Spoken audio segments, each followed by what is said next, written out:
God put me in a very interesting spot in life where he made hell my teacher.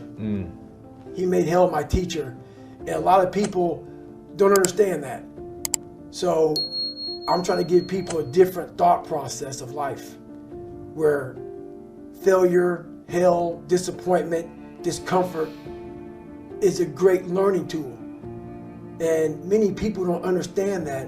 And a lot of people won't even understand this interview when we get done with it. I believe that we're all teachers. We're all teachers. And if you don't learn something and give back like what you learned, what's the point of living? You're wasting. Yeah, you're wasting. You have all this knowledge of what you learned. Some people may think you're crazy. Some people may put a title on you, but it is those few people who are like, you know what, I need to hear that. I mean, I suffer from severe toxic stress, and that was one of the big reasons why I started. I had a learning disability. My focus in life was way off. I was afraid. I was afraid of everything. And when you have that kind of foundation growing up, and that's where you start life at, is being beat, being abused, and also working all nights at a skating rink, not going to school, and you have a guy who's an alcoholic, and the second he got drunk, he got mad. I didn't care about my brother, I didn't care about me, but I saw this woman go from Mary Poppins, the sweetest person on the planet Earth. And when you see your mom start to transform to a shell, to a person whose face becomes stoic, a person who has no emotion, and that changes a kid. Yeah. And when you're young and you have to grow up so fast, so by 8 years old, my mind was of us 40-year-olds at 8. My family, like, life came at me. I started realizing more and more and more that all these people were gone. What was haunting me was me. I can't control my dad.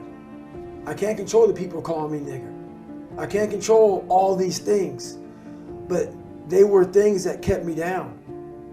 It started becoming my reality. My reality was what they made it out to be.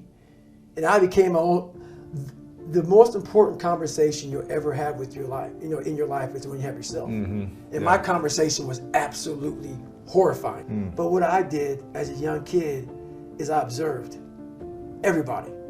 I wasn't really smart in the books, but I was real smart when it came to life.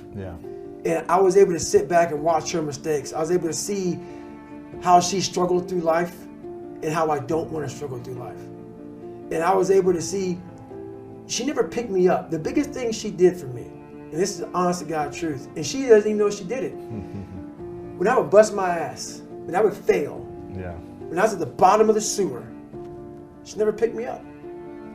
She never gave me that cookie and said, hey son, it's gonna be okay. She didn't have time for that. And sometimes she gets upset when I talk about my past because it paints her out to be not the best mom. If I had any kind of mom in that kind of environment, I would have never made it. Because she forced me, for whatever reason, she forced me to, you better figure this out or you're gonna be a statistic. Wow. And this is something that she didn't sit down and tell me. I realized this. This is the world that is in front of me. And what most people do is they see this world and they look at it as an excuse to get out of it.